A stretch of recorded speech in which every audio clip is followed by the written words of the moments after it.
Hello everyone, टिकलेज academy of maths YouTube channel में आप सभी का स्वागत है। आज के वीडियो में फाइनाइट डिफरेंसेस ये यूनिट को हम आगे बढ़ाएंगे और आज हम इसमें फैक्टोरियल पॉलिनोमियल ये टॉपिक का 8th प्रॉब्लम सॉल्व करेंगे। तो देखिए, जो प्रॉब्लम आज हमें सॉल्व करना है वो आपके सामने है। क्वेश्चन में क्या लिखा है हम पढ़ेंगे। क्वेश्चन में लिखा है obtain the function whose first order forward difference is 3x³ + 9x + 4। तो चलो हम ये प्रॉब्लम सॉल्व करेंगे और ये एक रिवर्स प्रॉब्लम है। इसका मतलब ये है, इसके पहले हमने जितने प्रॉब्लम सॉल्व किए थे उसमें हमने गिवन फंक्शन का यूज करके फर्स्ट ऑर्डर फॉरवर्ड डिफरेंस का इक्वेशन बनाए थे, लेकिन यहां पे उल्टा है। यहां पे फर्स्ट ऑर्डर फॉरवर्ड डिफरेंस का इक्वेशन दिया है, इसका यूज करके एक फंक्शन तैयार करना है। तो चलो हम ये सॉल्व करेंगे और इस टाइप की प्रॉब्लम सॉल्व करने के लिए आपको फॉरवर्ड डिफरेंस के कुछ रूल्स पता होना चाहिए और सिंथेटिक डिवीजन मेथड से फैक्टोरियल पॉलिनोमियल का इक्वेशन कैसे बनाते हैं वो पता होना चाहिए। वैसे इसके पहले हमने इसके ऊपर नंबर ऑफ वीडियोस बनाए थे, वो वीडियोस आप देख लीजिएगा। फैक्टोरियल पॉलिनोमियल का और फैक्टोरियल नोटेशन का पूरा बेसिक कॉन्सेप्ट आपका क्लियर हो जाएगा। तो इसको सॉल्व करते समय हम सबसे पहले ये लिखेंगे कि देखो यहां पे क्या लिखा है, ऑब्टेन द फंक्शन। हमें एक फंक्शन तैयार करना है तो हमें यहां पे कुछ कंसीडर करना पड़ेगा। Let f of x be the function, let f of x be the required function. Required function, जो फंक्शन हमें चाहिए वो मान लो कि वो f of x है, लेकिन ये क्या दिया है, तो ये फर्स्ट ऑर्डर फॉरवर्ड डिफरेंस दिया है। इसका मतलब ये डेल्टा f of x दिया है। एंड वी हैव, हम यहां लिखेंगे and we have delta f of x। ये जो इक्वेशन दिया है ये डेल्टा f of x का इक्वेशन दिया है। डेल्टा मतलब फॉरवर्ड डिफरेंस और इसका पावर 1 है, इसका मतलब ये हो गया first order forward difference. So delta f of x जो दिया है दैट इज 3x³ + 9x + 4। और अब हमें अगर इसके थ्रू f of x का अगर इक्वेशन तैयार करना है तो सबसे पहले हम एक काम करेंगे, सबसे पहले हम इसका फैक्टोरियल नोटेशन तैयार कर लेते हैं। इट मींस फैक्टोरियल पॉलिनोमियल बना लेते हैं और उसके लिए हम सिंथेटिक डिवीजन मेथड यूज करेंगे। उसके लिए हमें यहाँ पे ये सभी का कोएफिशिएंट पता करना है। तो देखो x³ का कोएफिशिएंट 3 है, x³ के बाद x² होता है, वो नहीं है, इसका मतलब उसका कोएफिशिएंट 0।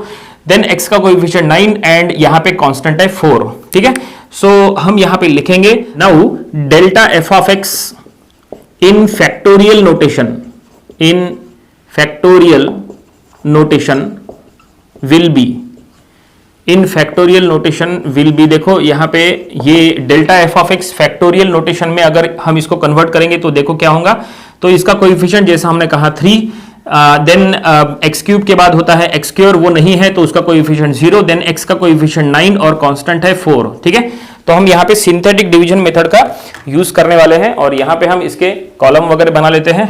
देखो काफी सिंपल है। तो जो लास्ट टर्म है दैट इज 4 कांस्टेंट, उसको छोड़ो और बाकी के टर्म्स में सिंथेटिक डिवीजन मेथड यूज करो। देखो यहाँ पे सबसे पहले ले लेना है 1। ठीक है, ये 3 जो है वो यहाँ पे लिखो, 3 और 1 को मल्टीप्लाई करो, उसका रिजल्ट यहाँ लिखो। अब ये दोनों को ऐड करो, रिजल्ट यहाँ पे लिखो। अब 3 और 1 को फिर से मल्टीप्लाई करो, इसका रिजल्ट यहाँ लिखो। ठीक है, ये दोनों को ऐड करो तो ये हो जाएगा 12। ठीक है, ये जो 4 है, पहला जो कांस्टेंट था 4, वो हो जाएगा कोएफिशिएंट ऑफ, दैट इज देखो ये हो जाएगा कोएफिशिएंट ऑफ x⁻0 फैक्टोरियल। ये जो 12 है ये हो जाएगा coefficient of that is x⁻1 factorial. इस तरह से और हम आगे बढ़ेंगे, इसको और प्रोसेस को कंटिन्यू करना है। तो हम यहां से और कॉलम बना लेते हैं। ये देखिए इस तरह से बॉक्स, और अब ये 12 को हमने छोड़ दिए, ये 12 हो गया x⁻1 फैक्टोरियल का कोएफिशिएंट। देन इसके बाद हम यहाँ पे 2 लिखेंगे, ये 3 यहाँ पे लिखो, 3 और 2 को मल्टीप्लाई करो, आंसर 6 आएगा। ठीक है, यहाँ पे रिजल्ट लिखना है। अब ये दोनों को ऐड करो और ऐड करने के बाद आएगा 9। ठीक है, और अब ये 9 को छोड़ो और 9 को छोड़ने के बाद बचेगा यहाँ पे 3, और ये प्रोसेस को कंटिन्यू करने की जरूरत नहीं है। ठीक है, यहाँ पे 1 और 2 लिए और यहाँ पे 3 वगैरह लेके यहाँ पे कंटिन्यू करने की जरूरत नहीं है, क्योंकि यहाँ पे एक ही टर्म बचा है। ठीक है, तो जो टर्म बचा है वो हम यहाँ पे सीधा सीधा लिख देंगे। तो यहाँ पे हमें कितने कोएफिशिएंट मिले, 3, 9, 12 और 4। तो 4 हो गया x⁻0 फैक्टोरियल का कोएफिशिएंट। ठीक है, ये 12 हो गया x⁻1 फैक्टोरियल का कोएफिशिएंट। ठीक है, देन ये 9 हो गया x⁻2 फैक्टोरियल का कोएफिशिएंट, और ये 3 हो गया x⁻3 फैक्टोरियल का कोएफिशिएंट। इस तरह से तो यहाँ पे फैक्टोरियल नोटेशन का इक्वेशन क्या बनेगा, इक्वेशन ऐसा है 3x⁻3 factorial + 9x⁻2 factorial + 12x⁻1 factorial + 4x⁻0 factorial, ऐसा इक्वेशन बनेगा। तो चलो हम वो इक्वेशन यहाँ पे लिख लेंगे। Therefore that is delta f of x equals to क्या कहा, 3x⁻3 फैक्टोरियल + 9x⁻2 फैक्टोरियल ठीक है, plus 12x to the power 1 factorial plus 4x to the power 0 factorial. ये जो x to the power 0 factorial है वो 1 होता है, आप चाहे तो सिर्फ 4 लिख सकते हैं। तो इस तरह से ये हमने ये given first order forward difference को हमने फैक्टोरियल नोटेशन में कन्वर्ट कर लिए, तो ये उसका फैक्टोरियल नोटेशन का इक्वेशन या बोलो फैक्टोरियल पॉलिनोमियल का इक्वेशन बन गया है। अब इसके थ्रू हम f of x find out करेंगे। तो f of x find out करने के लिए हमें एक काम करना पड़ेगा, ये जो डेल्टा है ये डेल्टा को इधर शिफ्ट करना पड़ेगा। डेल्टा मतलब फॉरवर्ड डिफरेंस, इसको हमें उधर शिफ्ट करना पड़ेगा। तो ये कुछ ऐसा हो जाएगा, डेल्टा उधर जाएगा तो लेफ्ट साइड में बच जाएगा सिर्फ f ऑफ x, ऐसा बचेगा, ठीक है। और डेल्टा उधर गया तो वो हो जाएगा 1 बाय डेल्टा, और फिर ये पूरा जो ब्रैकेट है वो हम एज इट इज यहां पे लिखेंगे 3x to the power 3 factorial plus 9x to the power 2 factorial plus 12x to the power 1 factorial और plus 4x to the power 0 factorial लिखने की जरूरत नहीं क्योंकि हमने कहा था वो 1 है। और अब ये 1 बाय डेल्टा से ये सभी को मल्टीप्लाई कर लो, ठीक है। 1 बाय डेल्टा से सभी को मल्टीप्लाई करेंगे तो ये हो जाएगा 1 by delta of 3x to the power 3 factorial plus 1 by delta of that is 9x to the power 2 factorial plus 1 by delta of 12x to the power 1 factorial plus 1 by delta of 4, इस तरह से। तो हमने यहां पे हर एक term को 1 by delta से मल्टीप्लाई कर लिए। ये जो 1 बाय डेल्टा है, 1 बाय डेल्टा मतलब क्या? तो 1 बाय डेल्टा मतलब एंटी डिफरेंस, क्योंकि डेल्टा मतलब होता है फॉरवर्ड डिफरेंस। अगर डेल्टा फॉरवर्ड डिफरेंस है तो 1 बाय डेल्टा एंटी डिफरेंस हो जाएगा। जहां पे डेल्टा होता है वहां पे हम डिफरेंशिएशन करते हैं, लेकिन अगर 1 बाय डेल्टा है तो फिर हमें इंटीग्रेशन करना पड़ेगा। तो अब इसको सॉल्व करने का फार्मूला क्या है? इसको सॉल्व करने के लिए कौन सा फार्मूला यूज करना, देखो हम फार्मूला यहां पे लिख के देते हैं। फार्मूला ये स्टैंडर्ड है, इसके पहले हमने फैक्टोरियल नोटेशन के जो फर्स्ट लेक्चर था उसमें ये चीजें बताए थे। तो 1 by delta x to the power n factorial ये होता है that is x to the power n plus 1 factorial by n plus 1, ये ऐसा होता है, ठीक है। ये एंटी डिफरेंस का फार्मूला है। ये इनडायरेक्टली इंटीग्रेशन का भी फार्मूला है। जनरली इंटीग्रेट करते समय हम लोग इसी तरह से इंटीग्रेट करते हैं, that is integration of x to the power n that is x to the power n plus 1 by n plus 1, इस तरह से होता है। तो हमें अब ये फार्मूला यहां पे यूज करना है, ये एंटी डिफरेंस का फार्मूला इसको कहते हैं। तो चलो यहां पे यूज करेंगे, ठीक है। और फिर इसको सॉल्व करने के बाद जो फाइनल एक इक्वेशन बनेगा वही f ऑफ x का इक्वेशन रहेगा, जो कि हमारा रिक्वायर्ड फंक्शन हो जाएगा। तो चलो यहां पे बनाते हैं। तो 1 by delta of 3x to the power, देखो यहां पे x to the power 3 factorial है, x to the power n factorial है, तो क्या लिखना होता है? x to the power n plus 1 factorial, ऐसा लिखना होता है। तो 3 सबसे पहले हम यहां लिखेंगे, देन ये हो जाएगा x to the power that is 4 factorial divided by 4, ठीक है। क्योंकि n प्लस 1 है, n का वैल्यू 3 है, तो 3 प्लस 1 हो गया 4 फैक्टोरियल बाय 4। आगे बढ़ेंगे, प्लस यहां पे 9 कांस्टेंट है और x to the power 2 factorial है, तो वो हो जाएगा that is 9x to the power 3 factorial by 3, ऐसा, ठीक है। और फिर बिल्कुल यही टेक्निक आगे बढ़ेंगे, plus 12x to the power 1 factorial है, तो ये हो जाएगा 12x to the power 2 factorial by 2, ठीक है।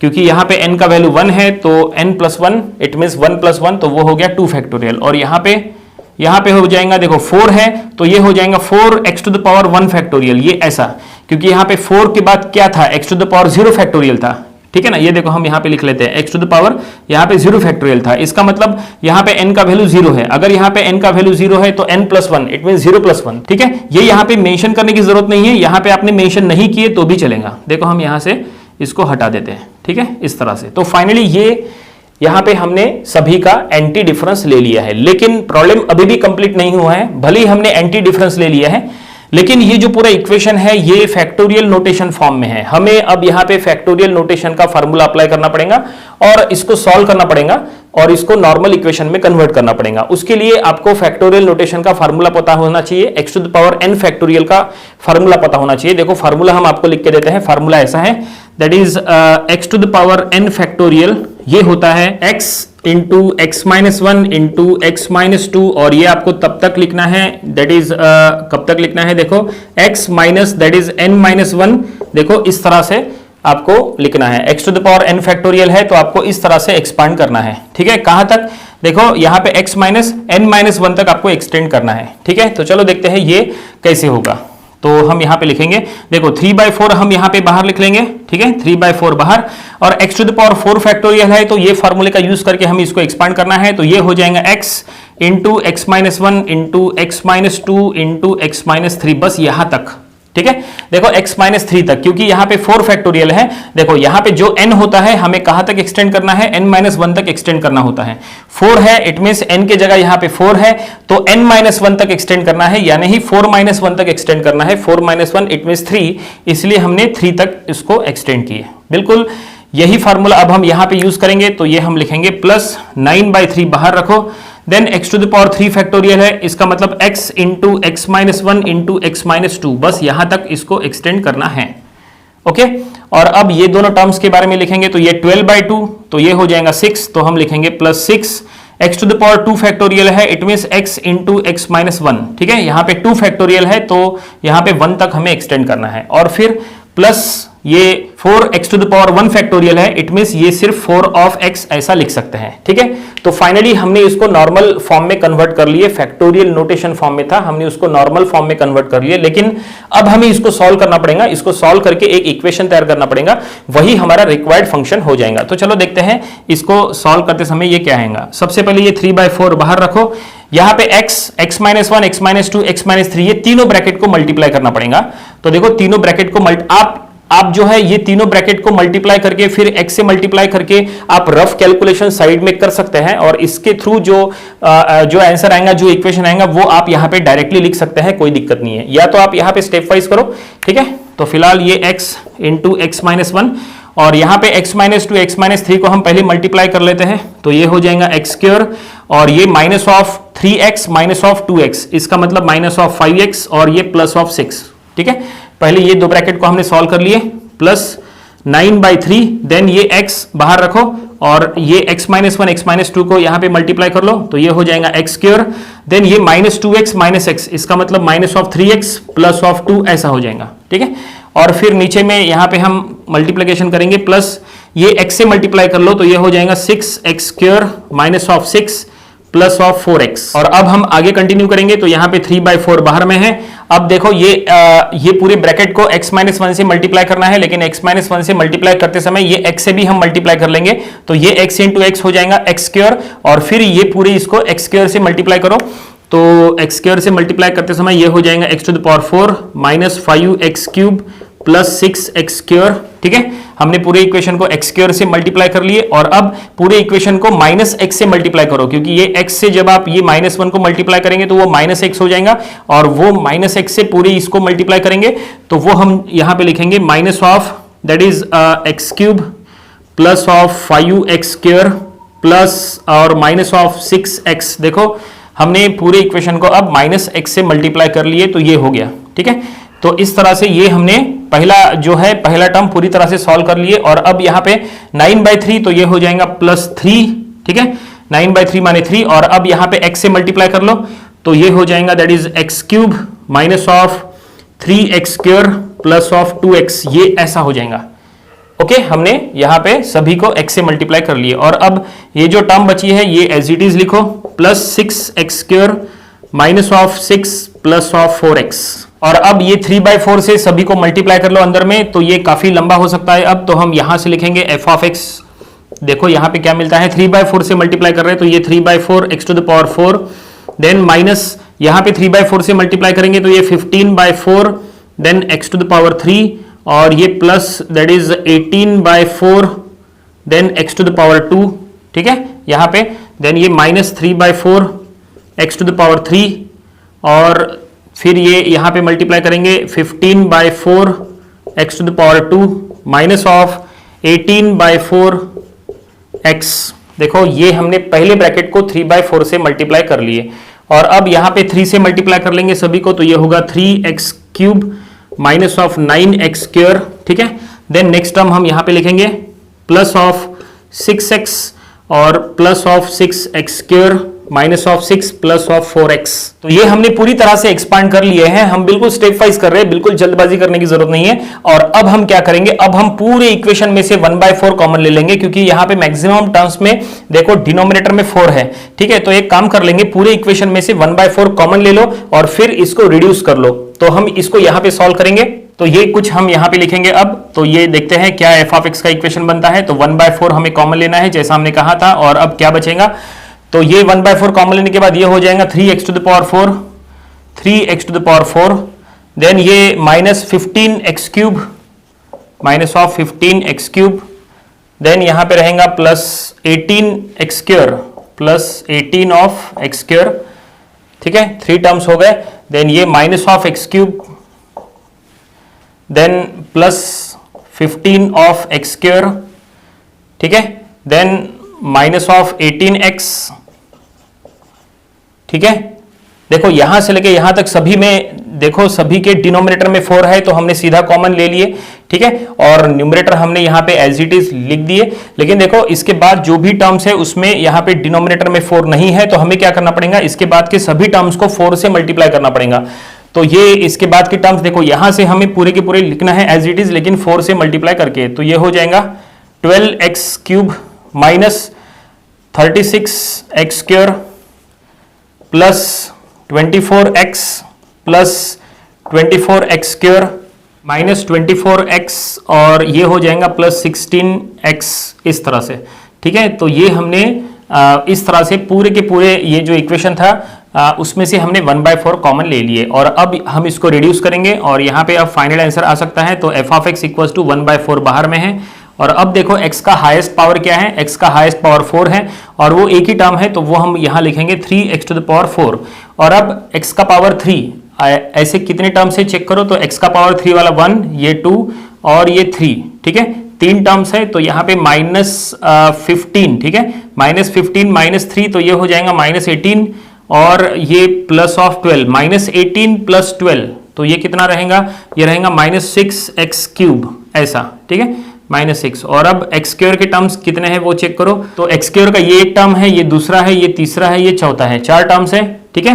तो यहाँ पे 18 + 15 ये 33 -36, इसका मतलब -3 + 24, तो ये रहेगा प्लस ऑफ 21x², ठीक है। और अब x की टर्म्स कितने हैं चेक करो, तो x की टर्म जो है ये देखो, ये है, ये पहला, ये दूसरा और ये तीसरा, और ये प्लस माइनस है, और यहाँ पे भी एक है चौथा, तो ये प्लस माइनस है, तो ये दोनों कैंसिल कर लो, और ये -18 और +16, ठीक है। तो ये कितना बचेगा, ये बचेगा -2x, इस तरह से, ठीक है ये। और यहाँ पे हमने कांस्टेंट अभी तक लिया नहीं है, तो हमें अब कांस्टेंट भी लेना पड़ेगा शायद। वैसे कांस्टेंट लेना कंपलसरी नहीं है, क्योंकि यहाँ पे हम इंडिविजुअल टर्म्स को इंटीग्रेट कर रहे हैं। अगर आप इंडिविजुअल टर्म्स को इंटीग्रेट कर रहे हैं तो कांस्टेंट लेने की जरूरत नहीं है। फिर भी अगर आपने कांस्टेंट यहाँ लिए तो हम यहाँ पे लिख लेंगे +c, दैट इज कांस्टेंट, ठीक है। तो यहाँ पे भी हम पूरे इक्वेशन के बाद +c यहाँ पे ले लेंगे, क्योंकि हम इंटीग्रेट कर रहे हैं, इसलिए यहाँ पे हर जगह लास्ट में +c ऐसा लिख देंगे, ठीक है। क्योंकि इंटीग्रेट कर रहे हैं, दैट इज, क्योंकि एंटी डिफरेंस है, इट मींस इंटीग्रेशन है, ठीक है। तो 1/4 जब हमने कॉमन लिए, तो यहाँ पे कॉमन लेते समय अब ये हो जाएगा +4c ऐसा, ठीक है। और वही 4c आपको यहाँ लिखना पड़ेगा, +4c कांस्टेंट लिए, ठीक है। और फाइनली ये रिक्वायर्ड फंक्शन यहां पे बन गया, तो हम यहां लिख देंगे this is the required function. तो फाइनली क्वेश्चन में जो फंक्शन तैयार करने के लिए कहा था वो ये फंक्शन है, हमने यहां पे लिख दिया है this is the required function, और प्रॉब्लम यहीं पे कंप्लीट हो गया। काफी इंपॉर्टेंट प्रॉब्लम था, इसमें कैलकुलेशन पार्ट काफी इंपॉर्टेंट है। नंबर ऑफ स्टूडेंट्स कैलकुलेशन में गलती करते हैं, तो वो गलती एग्जाम में नहीं होनी चाहिए, इसलिए ऐसे प्रॉब्लम्स की आपको प्रैक्टिस करना चाहिए। ये था आज का फैक्टोरियल पॉलिनोमियल, ये टॉपिक का प्रॉब्लम नंबर 8। इसके पहले हमने जो इसके 7 प्रॉब्लम्स लिए थे वो भी आपको स्टडी कर लेना चाहिए, और इसके आने वाले वीडियोस में हम इसके और भी नंबर ऑफ प्रॉब्लम्स कवर करेंगे ताकि इसकी अच्छी खासी प्रैक्टिस हो जाए। तो मिलते हैं नेक्स्ट वीडियो में। Thank you very much.